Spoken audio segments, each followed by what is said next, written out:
जीवन खत्म हुआ तो जीने का ढंग आ गया।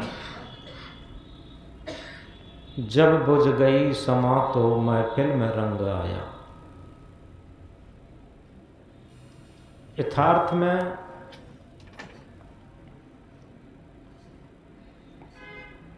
जीवन में और की चाह हमें कंगाल बनाती है।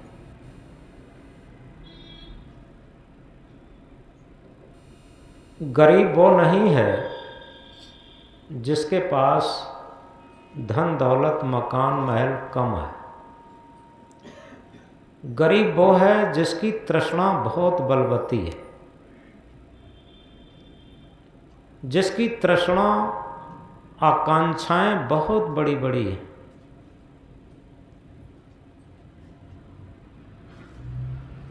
सदगुरु कबीर साहब इसलिए जगाते हुए कहते हैं,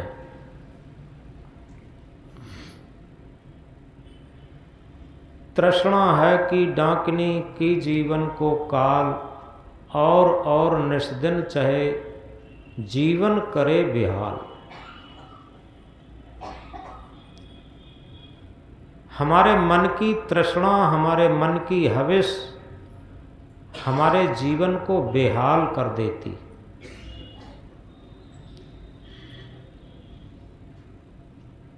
यथार्थ में आज सुबह टहलते हुए एक विद्यार्थी लड़का मिला था। वो साथ साथ जाने लगा तो उसके साथ जो गार्जियंस थे वो सत्संग में आते थे। उन्होंने कहा था आज इनको भी साथ में लेके आएंगे। हमने एक प्रश्न किया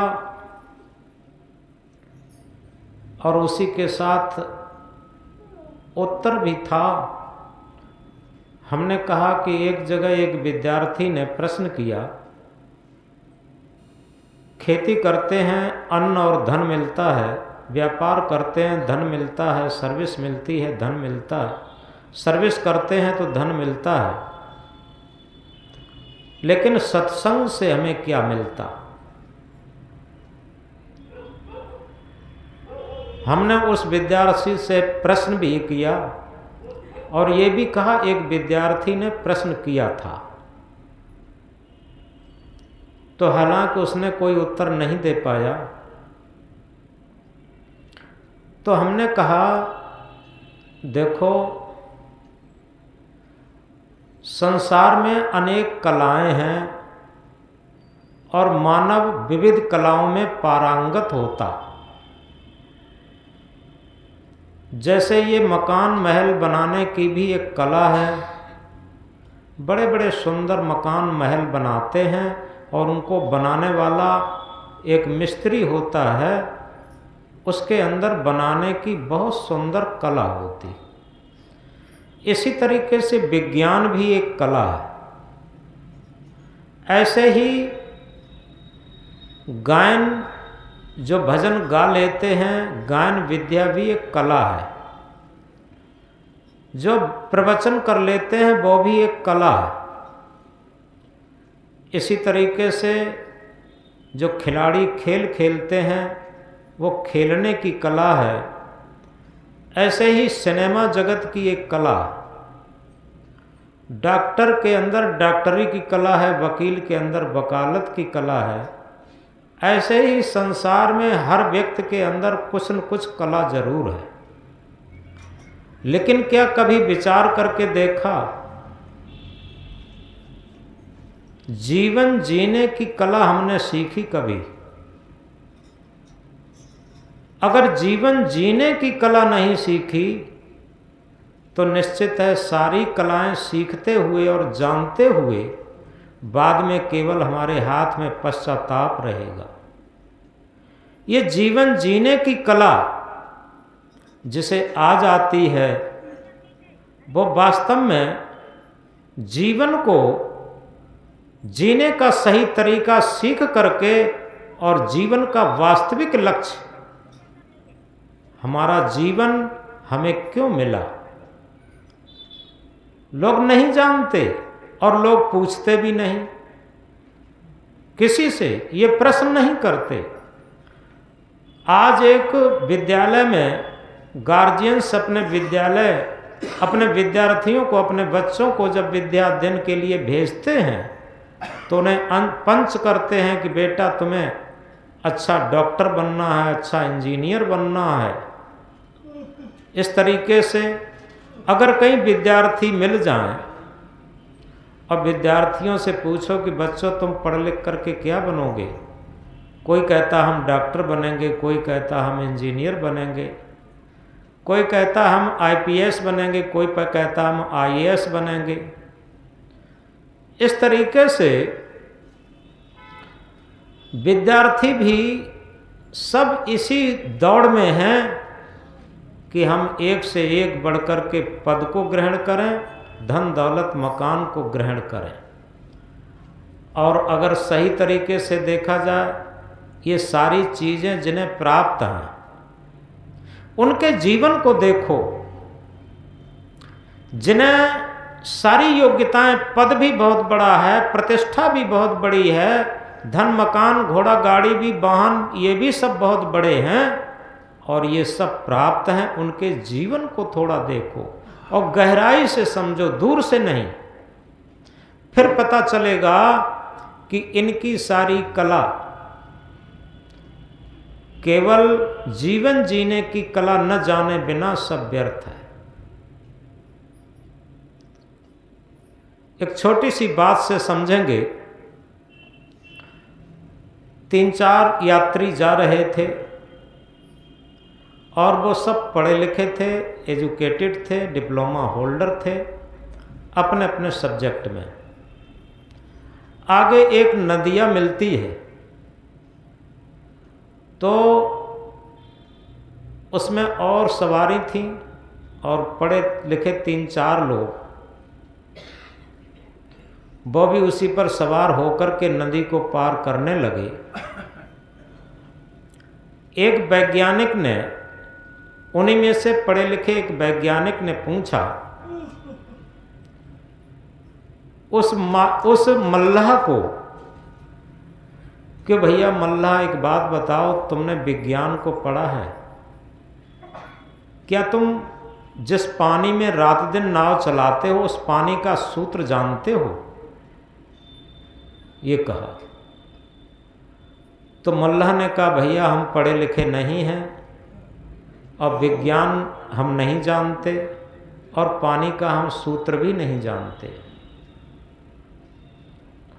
तो विज्ञानी बाबू ने कहा कि मल्लाह तुम्हारा आधा जीवन बेकार है। बेचारा मायूस हो जाता है, समझने लगता है ये बाबूजी कह रहे हैं वो ठीक कह रहे हैं। इसके बाद एक दूसरे थे जिन्होंने ज्योग्राफी यानी भूगोल पढ़ा था, भूगोल शास्त्री थे। तो उन्होंने पूछा कि भैया तुमने क्या भूगोल पढ़ा है? तो उसने कहा कि भाई एक ही बात बताते, हम पढ़े लिखे नहीं हैं, ये विज्ञान और ये भूगोल, ये ज्योग्राफी या हिस्ट्री, ये कुछ भी नहीं पढ़े। तो उसने कहा जब तुम जिस वायुमंडल में जीते हो, जिस आकाश के नीचे जीते हो, जिस पृथ्वी में जीते हो, जिस जल में नाव चलाते हो, इन सब का विज्ञान नहीं जानते, भूगोल को नहीं पढ़े तो तुम्हारा जीवन बेकार है। वो और उदास हो जाता। एक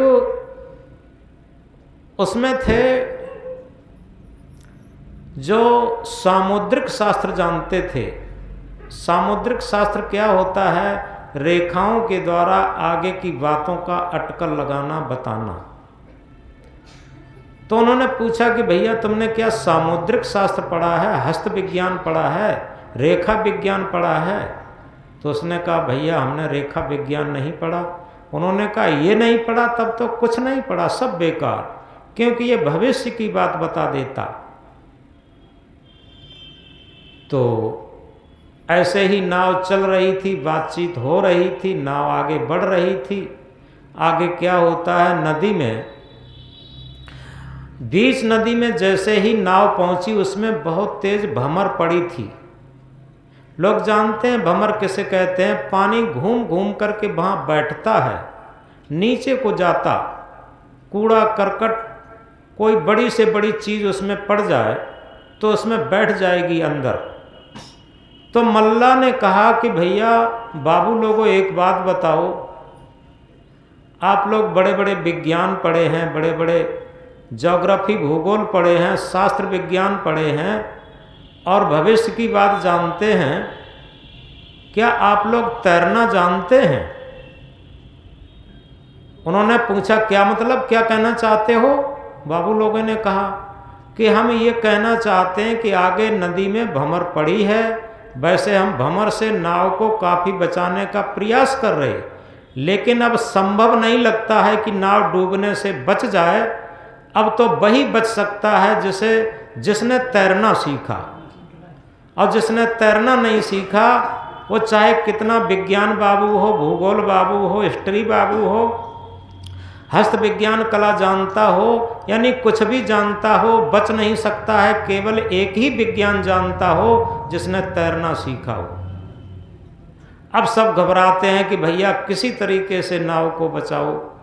तो उसने कहा मैं प्रयास तो कर रहा हूँ लेकिन बचना मुश्किल मालूम पड़ रहा।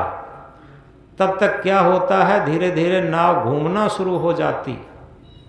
अब जब नाव घूमना शुरू हो जाती उस भंवर में, तो मल्ला ने कहा भैया जो जो तैरना जानते हैं नाव से कूद के तैरना शुरू करें, अन्यथा इस नाव के साथ ही डूब जाएंगे।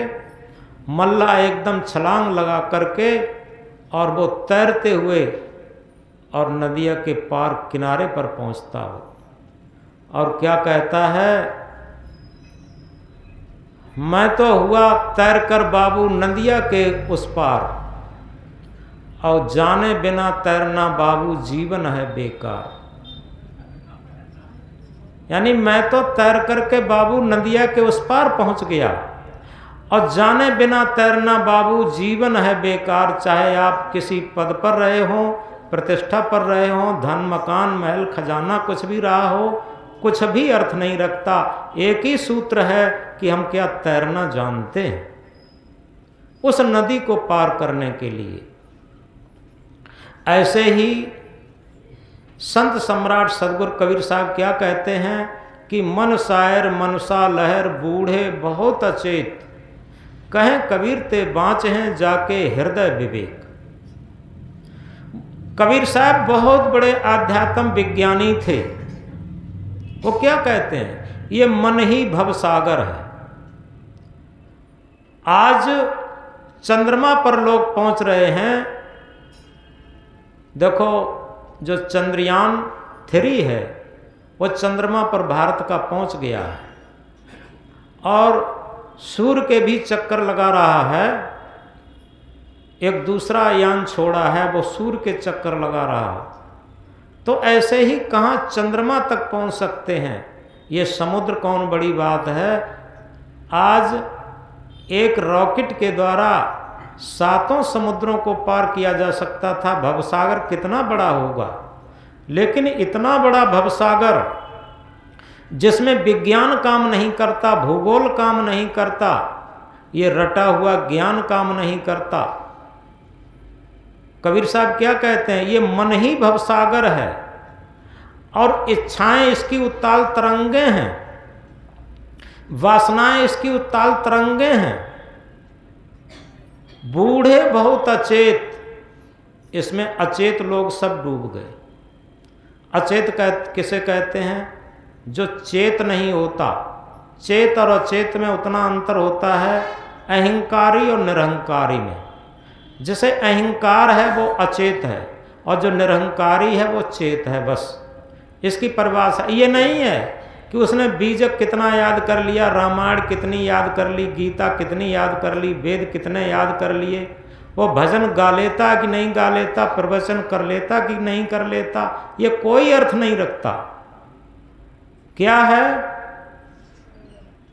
कि जिसके हृदय में विवेक, जिह्वा पर विवेक नहीं। कहें कबीर ते वाँच हैं जाके हृदय विवेक। और ये विवेक कब जगता है? जब जीवन जीने की कला आती। जीवन जीने की वास्तविक कला क्या है? एक उलटवासी में सदगुरु कबीर साहब कहते हैं, क्या कहते हैं? पति पिता के पेट में सुता रही अकुलाए। थोड़ा गहराई से समझेंगे। पति पिता के पेट में सुता रही अकुलाए, पिता मरे तो पत मिले ना तो जन्म कुंवारो जाए। ये उलटवासी के द्वारा कबीर साहब समझाना चाहते हैं।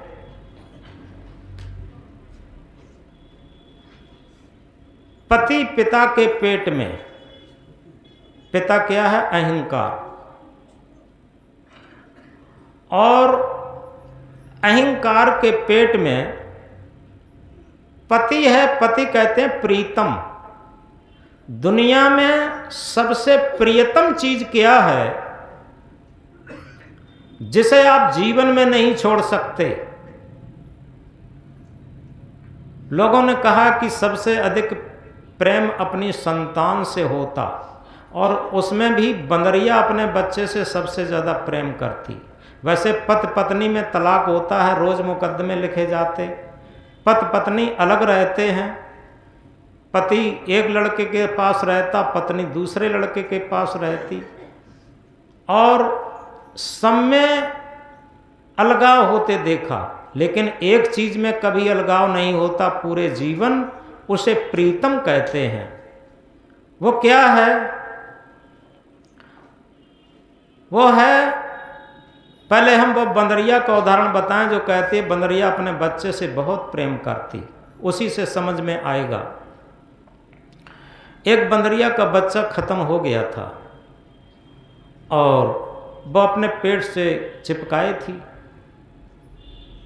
तो लोगों ने देखा ये बहुत प्रेम करती है। तो वहाँ से एक थोड़ा विवेकी आदमी निकला। उसने कहा देखो ये बच्चे से कोई प्रेम नहीं करता और किसी से प्रेम नहीं करता। सबसे ज़्यादा प्रेम अगर है तो अपनी आत्मा से है, अपने जीवन से है। कि आपकी ये बात नहीं समझ में आई तो उन्होंने कहा देखो ये प्रयोग करके बताएं। क्या हुआ? एक बड़ा सा तवा गर्म किया गया, खूब नीचे अंगारे, उसके ऊपर बड़ा तवा, और उसके बीचा बीच में एक खूंटा ठोका गया और उससे एक बंदरिया जो बच्चे को पकड़े हुए थी, जीवित बच्चे को, उसे बांध दिया गया। अब उस तवे पर बंदरिया नाच रही है, इधर उधर गर्म की वजह से भाग रही है। जब उसे लगा कि अपनी जान नहीं बचेगी तो क्या करती है? वो अपने बच्चे को उस तवे पर रख कर के उसके ऊपर अपने पैर रख लेती है। तो सबने कहा कि, तब उस विवेकी आदमी ने कहा देखो अगर इसे बच्चा प्रिय होता तो स्वयं मर जाती और बच्चे को नहीं मरने देती, लेकिन बच्चे को नीचे करके ऊपर स्वयं बैठ गई। तो जहां पर अपनी आत्मा ही सबसे प्रिय है, क्योंकि आत्मा के बिना जीवन नहीं होता। और इस आत्मा को पूरे जीवन कौन प्रेम करता बताओ? मन के माने हुए प्राणी, मन के माने हुए पदार्थ, धन पैसा सोना चांदी रुपया पैसा मकान महल, इन्हीं से तो प्रेम करते। लेकिन आत्मा से प्रेम कहां करते? तो सबसे बड़ी बात यह है कि जो सच्चा प्रीतम है वो हमारी आत्मा है। इसका आध्यात्मिक अर्थ है जो कहा है पति पिता के पेट में, यानी हमारा जो सबसे प्रीतम है वो अहंकार के पेट में है। पिता मरे तो पत मिले। अगर ये अहंकार खत्म हो तो हमारा प्रियतम पत हमें मिले जो परमात्म स्वरूप है। और वो परमात्म स्वरूप हमारा प्रीतम कब मिलेगा? जब हमारा अहंकार गलेगा, अहंकार मरेगा, अहंकार खत्म होगा, तब ये मिलेगा। तो पति पिता के पेट में सुता रही अकुलाए, पिता मरे तो पत मिले न तो जन्म कुमारो जाए। अन्यथा सुता कौन है? हमारी मन की सुरती। हमारी मन की सुरती आत्मा के बिना दो चीज़ें होती हैं, जो सत्य के प्रति लगन है मन की, वो हमारी सच्ची सुरती है।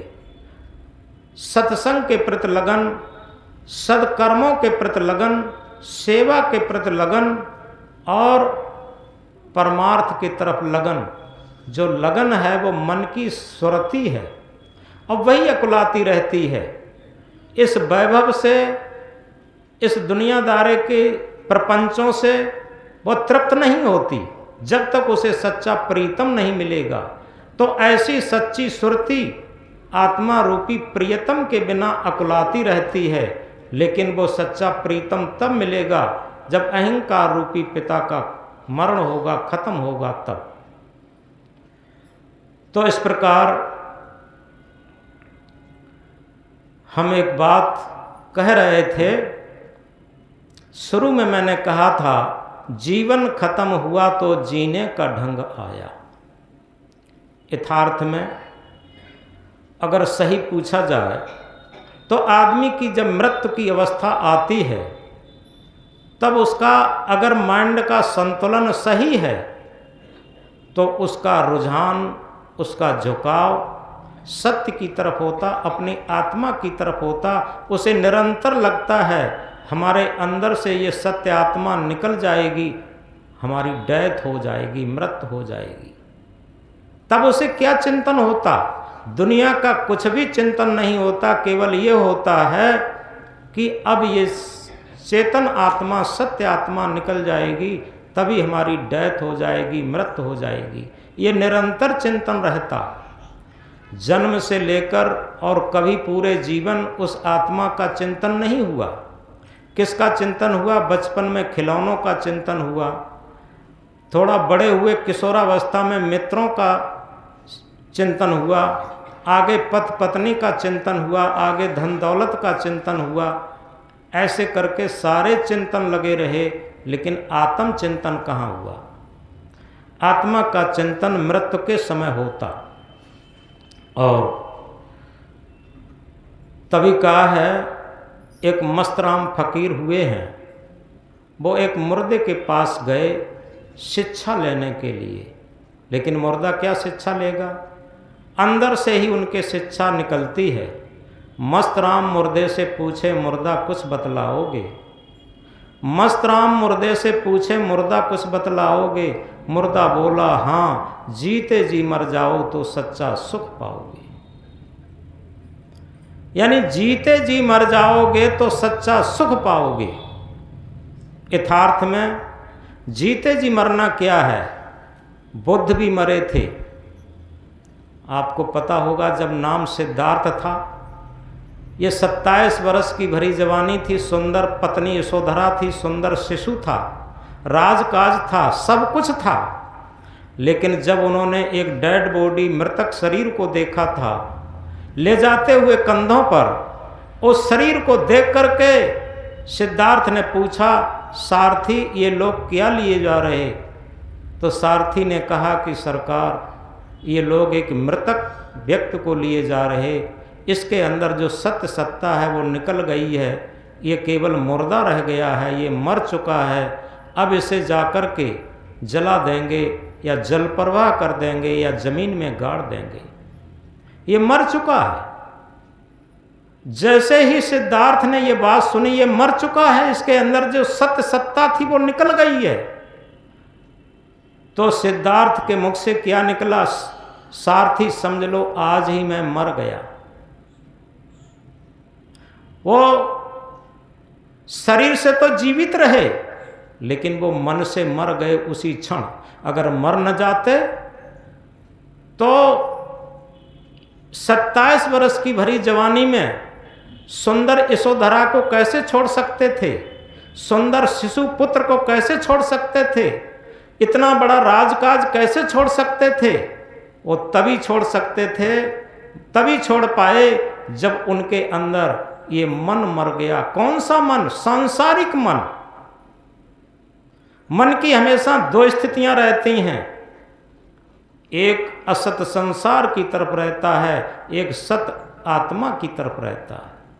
और असत संसार की तरफ जिस क्षण मन मर जाए उसी क्षण अपना प्रियतम, अपना आत्म स्वरूप, अपना परमात्म स्वरूप हमें प्रिय लगने लगता।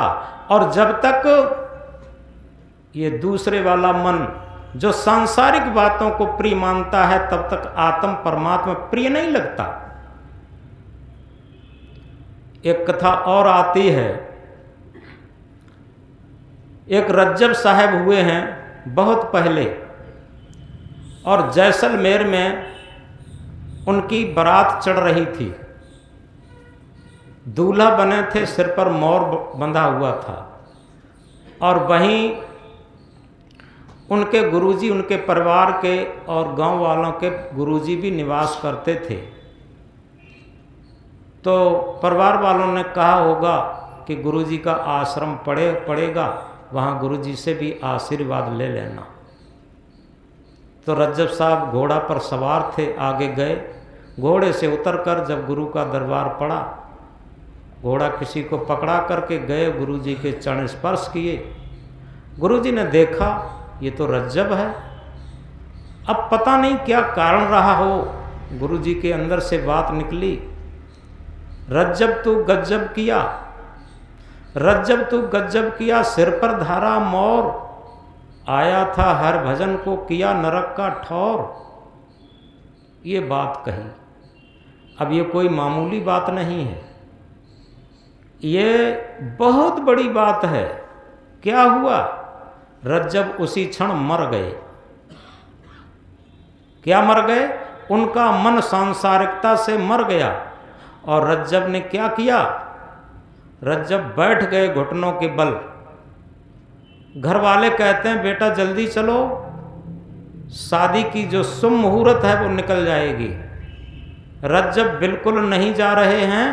छोटा भैया पास में खड़ा है कि भैया चलो। रज्जब ने अपना मोर उतारा, छोटा भैया के सर पर रख दिया और ये कहा जाओ और तुम शादी करो।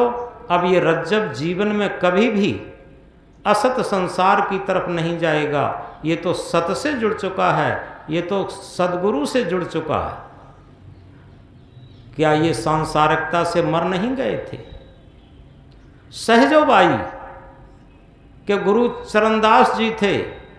सहजो अपने घर में दरवाजे की तरफ कोई बिल्डो खिड़की वगैरह होगी, उस तरफ खड़ी शीशा देख के मान संभाल रही थी।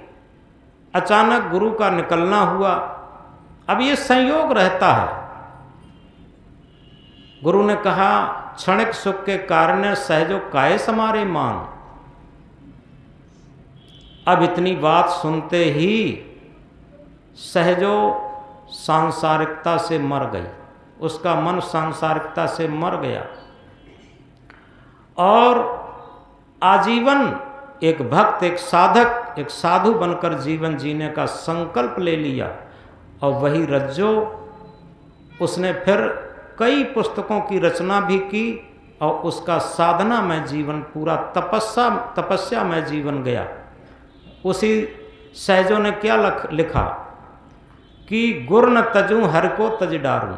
अगर कहीं हर भगवान परमात्मा मिले, मुझे मिल जाएं तो मुझे तज डालूंगी, लेकिन गुरु को नहीं तजूंगी। क्यों? हर ने मुझे जगत जाल में फंसायो, गुरु ने मुझे मुक्ति मार्ग बतायो। गुर न तजूं हर को तज डारूं।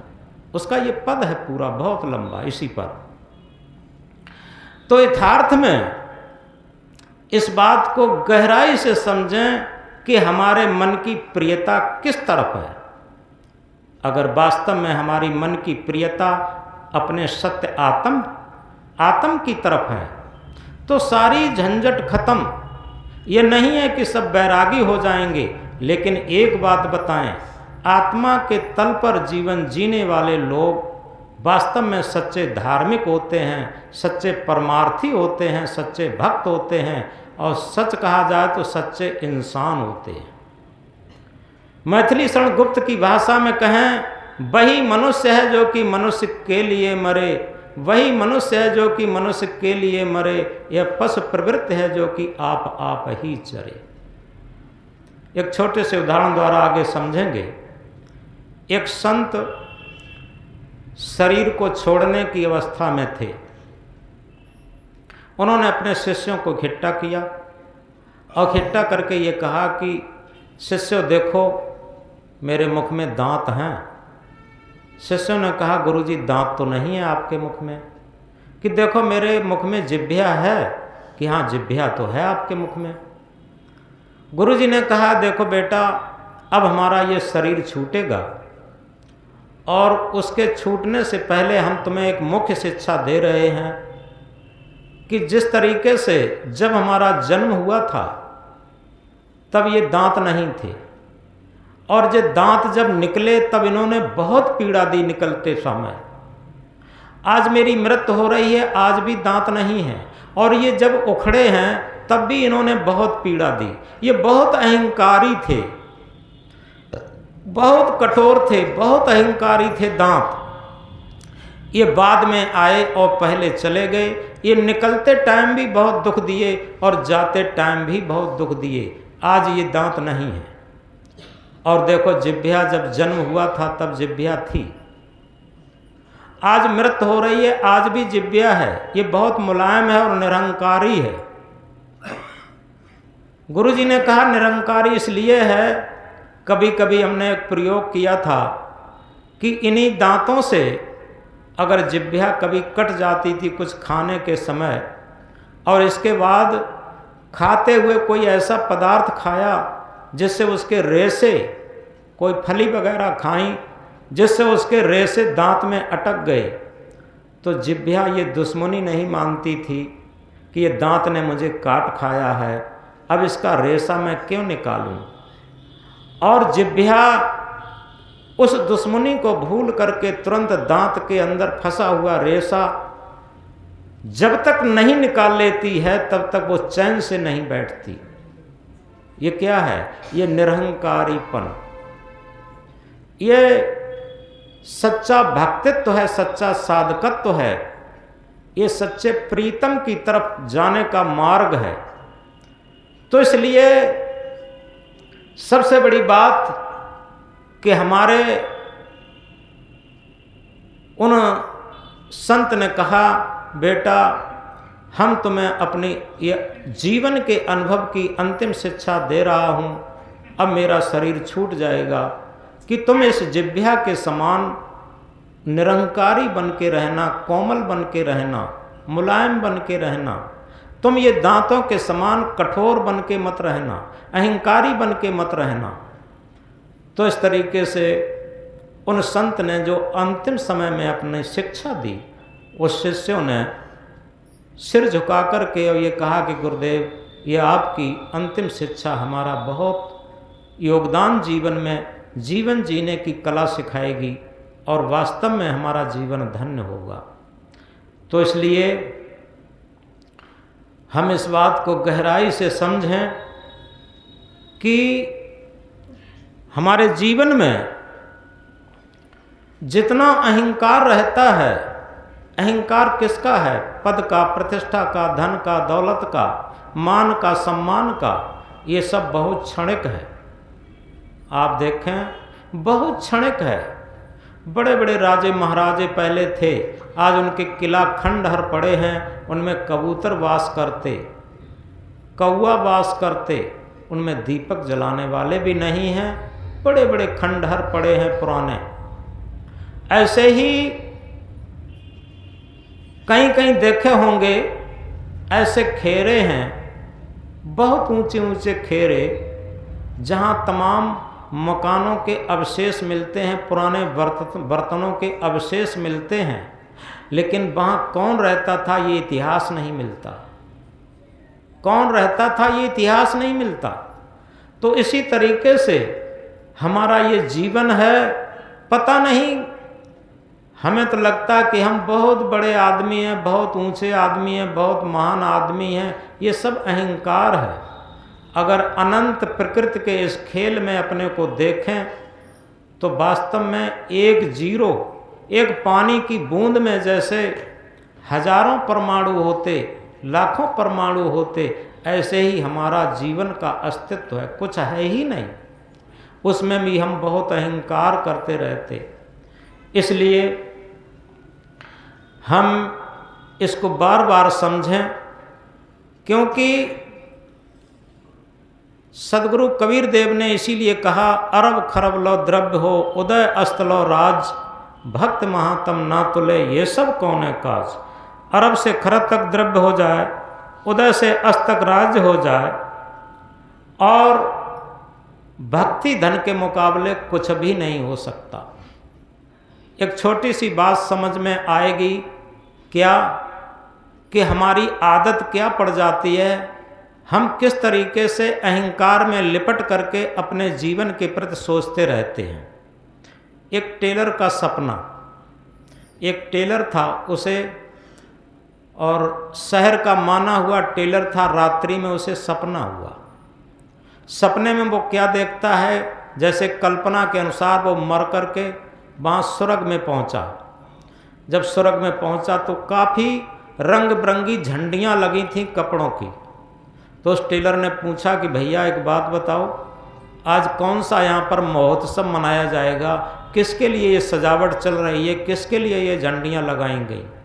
तो वहाँ का कोई स्थानीय व्यक्ति था, उसने क्या कहा कि ये झंडियाँ नहीं लगाई गई हैं, कोई महोत्सव नहीं हो रहा है। तुमने टेलरी करते टाइम बहुत कपड़ा बचाया, ये सारे कपड़ों के टुकड़े तुम्हें दिखाए जा रहे हैं, तुमने बहुत चोरी की है, ये तुम्हारे कर्म का फल सब तुम्हें दिखाया जा रहा है, ये कपड़ों की बहुत चोरी की है।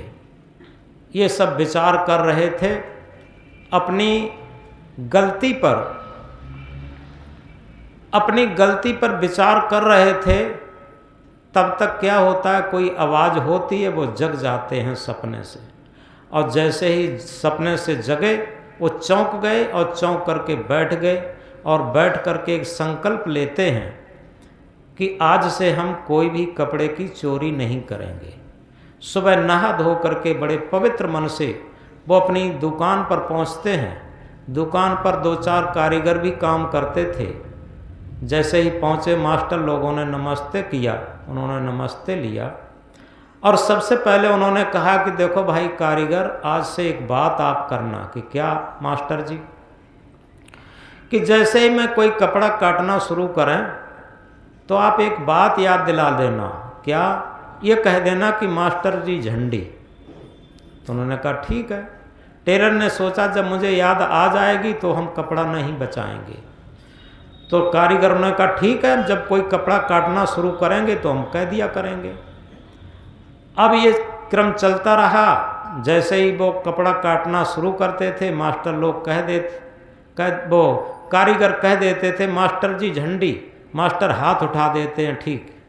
बस वो अपना काटते रहते थे, बात खत्म हुई। चलता रहा, क्रम चलता रहा। एक दिन क्या होता है, ऐसे ही सार्गों का समय चल रहा था और शहर का सबसे बड़ा सेठ और उसका लड़का कार पे बैठ के आया और काफ़ी कपड़ा लाया, पूरे घर के कपड़े लाया। और उसने टेलर से कहा कि भैया टेलर, ये सब कपड़े हैं और इसके नाप भी हैं, और इन कपड़ों से नाप नाप के इस कपड़ों में से काट लेना, और ये ध्यान रखना कि ढंग से बनाना, क्योंकि ये बहुत कीमती कपड़े हैं। टेलर ने कहा ठीक है।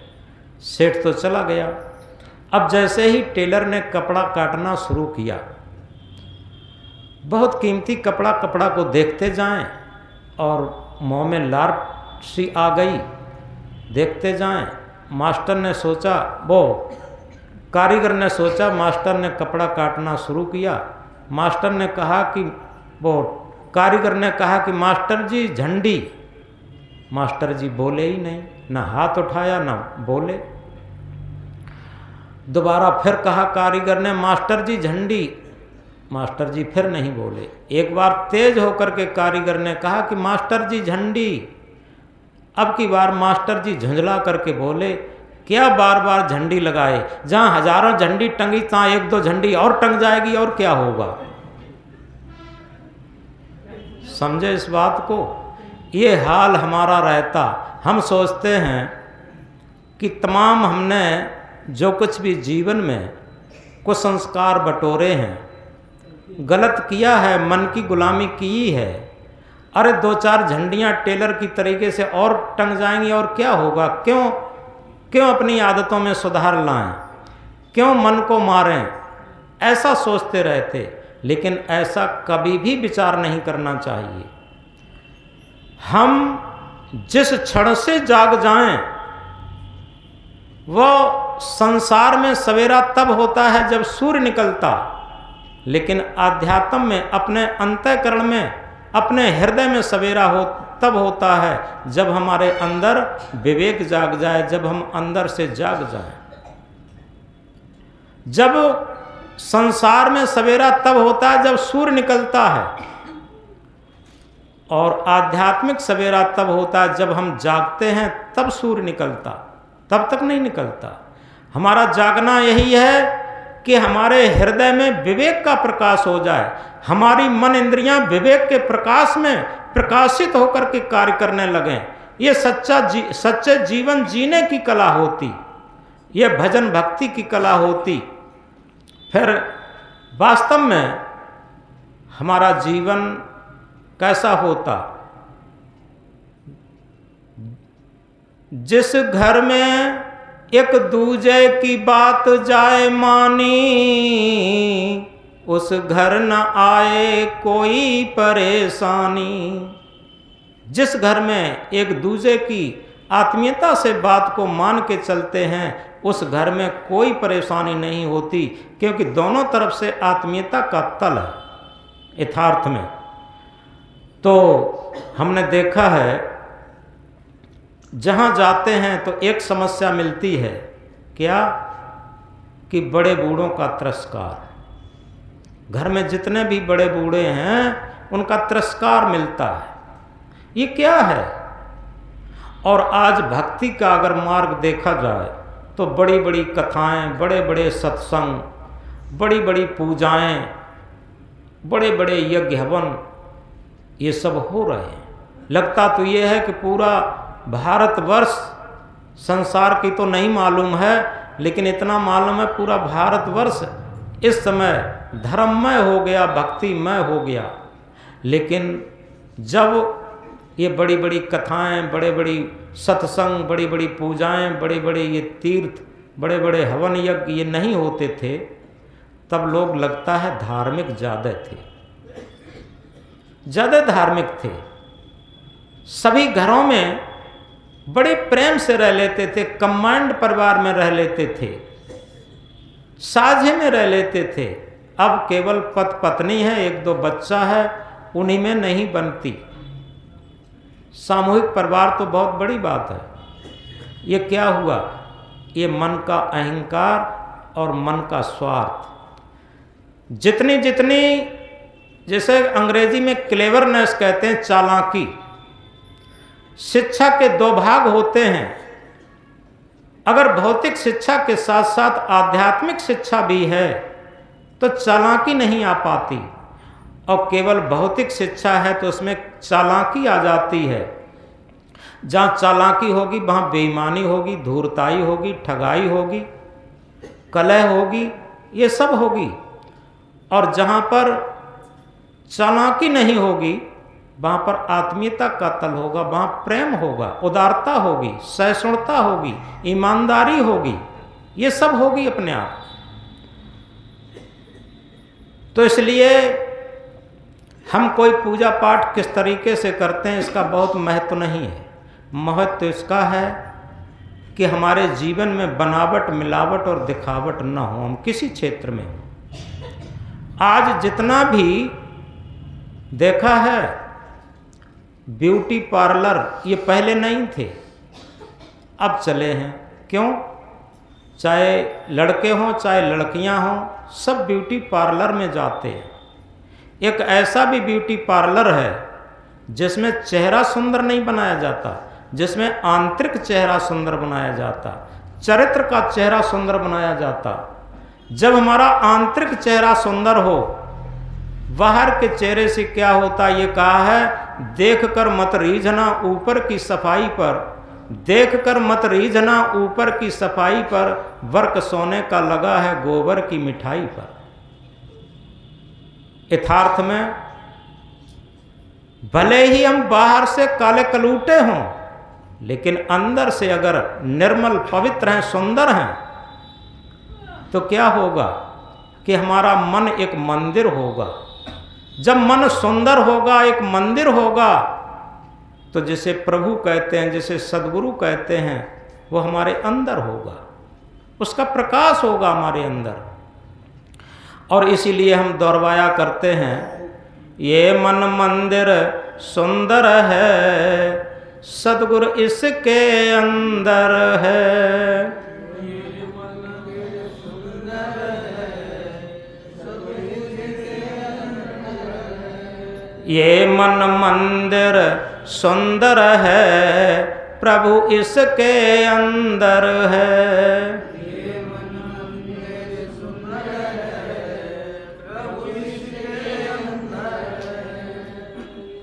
एक बात बताएं, आज बाहर चाहे मकान हो चाहे कपड़े हो, हमें वो दिन याद हैं जब हम पढ़ने जाते थे।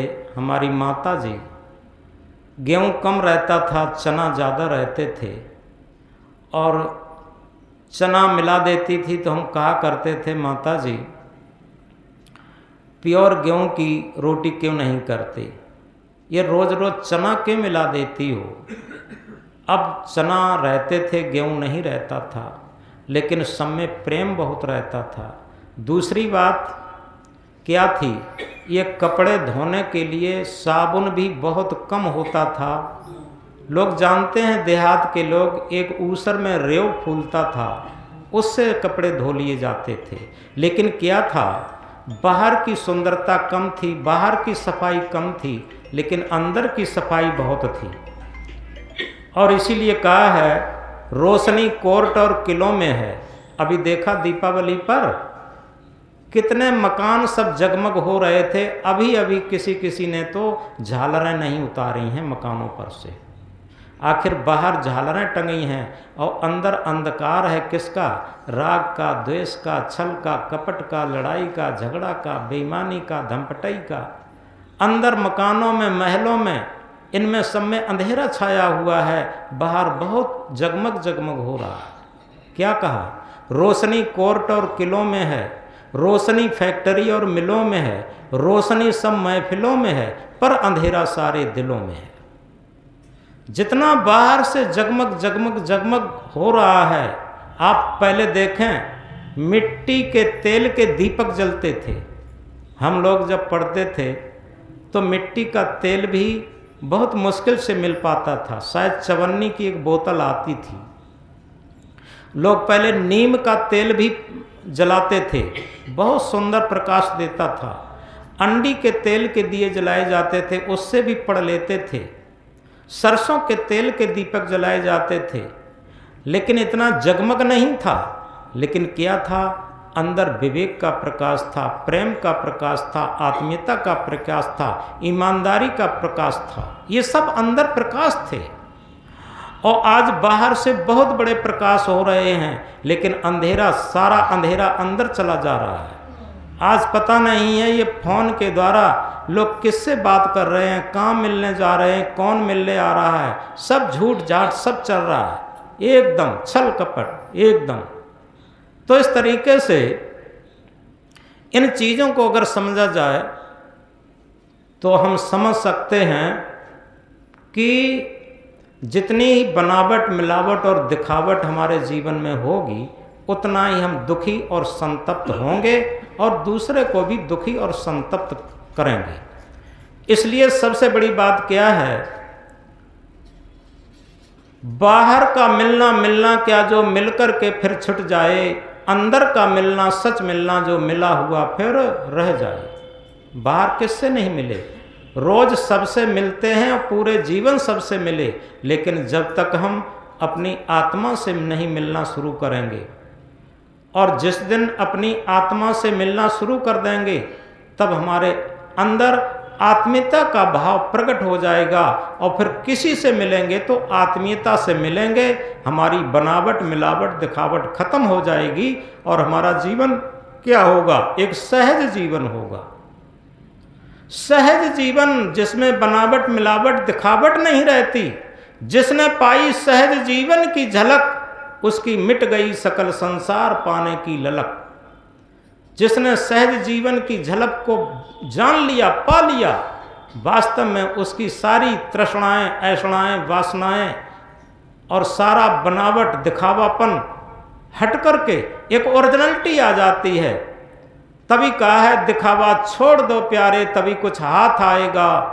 दिखावा छोड़ दो प्यारे तभी कुछ हाथ आएगा। ये जीवन क्षणिक है, क्षण में काल के गाल जाएगा। जितना जीवन भर हम दिखावा करते हैं वही हमारे जीवन को नरक की तरफ ले जाता है, और कहना चाहिए पाप की तरफ ले जाता। और जितना सहजता की तरफ लाते हैं, एक छोटे से उदाहरण से समझेंगे। एक जगह एक मकान या किसी मंदिर का निर्माण हो रहा था। एक महात्मा पहुंचते हैं, एक जो काम करता आदमी था उससे पूछते हैं, वो गिट्टी तोड़ रहा था, उससे पूछते हैं भैया क्या कर रहे? वो कहता क्या कर रहे, तुम्हें दिखाई नहीं देता? अपने बाप मातारी की ऐसी तैसी मरा रहे। ऐसे कहा महात्मा से। महात्मा बेचारे बहुत चक्के रह गए। अपने बाप दादे की ऐसी तैसी मरा रहे, ये कहा। एकदम महात्मा जी हट गए वहाँ से। पता नहीं कितना खूंखार आदमी है। दूसरे व्यक्ति से के पास गए, उससे कहा कि भैया तुम क्या कर रहे? उसने थोड़ी उससे ज़्यादा विनम्रता से बात कही कि महाराज जी क्या कर रहे? अपने पेट का धंधा कर रहे, पेट के पालन पोषण के लिए काम कर रहे। और थोड़ी हटकर के तीसरा व्यक्ति था, उसके पास गए कि भैया आप क्या कर रहे? उसने कहा कि महाराज जी हम सदगुरु का मंदिर बना रहे, परमात्मा का मंदिर बना रहे। अब तीनों एक काम कर रहे हैं लेकिन अलग अलग विचार हैं। क्या विचार हैं? कि पहला आदमी अहंकार से बिल्कुल सराबोर है। वो अपने दादे बाबे को भी कोसता चला जा रहा है, महात्मा को भी उल्टा सीधा कहना चाहता है, और वर्तमान में उसके काम में मन भी नहीं लगता। वो सोचता है कि क्या इस उलझन में पड़े। तो दूसरा आदमी मध्यम मार्ग का है। वो कहता है कि पेट पालने का काम कर रहे, उसकी भौतिक दृष्टि है। तीसरा व्यक्ति है, वो निरंकारी व्यक्ति है, उसकी आध्यात्मिक दृष्टि है। जब आध्यात्मिक दृष्टि से हम कार्य करते हैं, निरंकारी भाव से काम करते हैं, सेवा भाव से जब काम करते हैं, तो वो कार्य भी पूजा बन जाता। सेवा भाव से भावित होकर, सेवा भाव से भावित होकर जो भी कार्य करता, सेवा भाव से भावित होकर जो भी कार्य करता वो पूजा बन जाती। वही कार्य पूजा बन जाती। सेवा भाव से भावित होकर के जो भी कार्य किया जाता है वो कार्य हमेशा पूजा बन जाता। सेवा भाव से भावित होकर के जो भी कार्य करता तो मानवता जग करके दानवता है खोती। सेवा भाव से भावित होकर के सेवा भाव से भावित कर्म ही सच्ची पूजा होती। मानवता जग करके दानवता है खोती। सेवा भाव से भावित होकर के जो भी कार्य किया जाता तो वो सच्ची पूजा हो जाती। उसमें क्या होता? मानवता जग करके दानवता है खोती। ये सिद्धांत और सूत्र अटल है। इसे हम अपने हृदय पटल पर अंकित कर लें कि जिस परिवार में रहते हैं, बच्चे की सेवा करते हैं, पति की सेवा करते हैं, पत्नी की सेवा करते हैं, माता पिता की सेवा करते हैं, लेकिन सेवा भाव से भावित होकर के कार्य को करें, वो सच्ची पूजा हो जाती। काम वही है। उस अभी एक मंदिर का उदाहरण दिया था, उसी प्रकार से अगर इस बात को हम समझें कि हम ये समझें कि हम जो भी कार्य करते हैं पूजा के समान कार्य को करें, तो निश्चित है हमारे अंदर मानवता जग जाएगी और दानवता खत्म हो जाएगी। मानवता दानवता क्या होती है? जो हमारे मन का स्वार्थ है यही दानवता है, और मन के अंदर निस्वार्थ भावना है यही मानवता है। तो निस्वार्थ साथ दे सज्जन का सच्चा उपकार यही तो है। जब सज्जन का कौन साथ देता? निस्वार्थ भावना। आप देखे हैं जिन भक्तों का, जिन महापुरुषों का हम स्मरण करते हैं, जिन्हें आदर्श मानते हैं, आखिर उनके जीवन को तो देखें। आज हम गुरु सदगुरु के चरण छूते हैं, देवी देवताओं के जाकर के चरण छू लेते हैं, लेकिन चरण छूने से ज़्यादा महत्व है आचरण छूने का। अगर जिस दिन हम उनका आचरण छूने लगें, उनके आचरण का अनुकरण करने लगें, तो निश्चित है उसी दिन हमें सफलता मिलने लगेगी। तो इसलिए बहुत अधिक न कहकर केवल इस बात को समझें। शुरू में मैंने कहा था जीवन खत्म हुआ तो जीने का ढंग आया, जब बुझ गई समा तो महफिल में रंग आया। यथार्थ में जब हमारा जीवन खत्म होने की स्थिति में आता है तब हमें जीने का ढंग आ पाता, और इसलिए पहले ही हम अपने को ये माने कि पता नहीं किस क्षण हमारा जीवन चला जाए, तो आज ही हम मृत्यु को याद करते हुए अगर एक एक कदम चलते हैं तो हमारे अंदर मानवता जग सकती और दानवता खो सकती।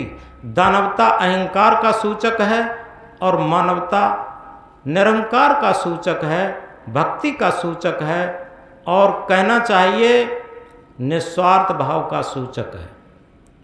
तो इसलिए इन चीज़ों को ध्यान में रखते हुए हम जहाँ भी हैं शरीर से श्रम और सेवा करते हुए और आत्मीयता के तल पर व्यवहार करना शुरू कर दें तो आपका भजन अपने आप होने लगेगा, भक्ति अपने आप होने लगेगी, और आपके अंदर बहुत बड़ा आत्मबल जगेगा।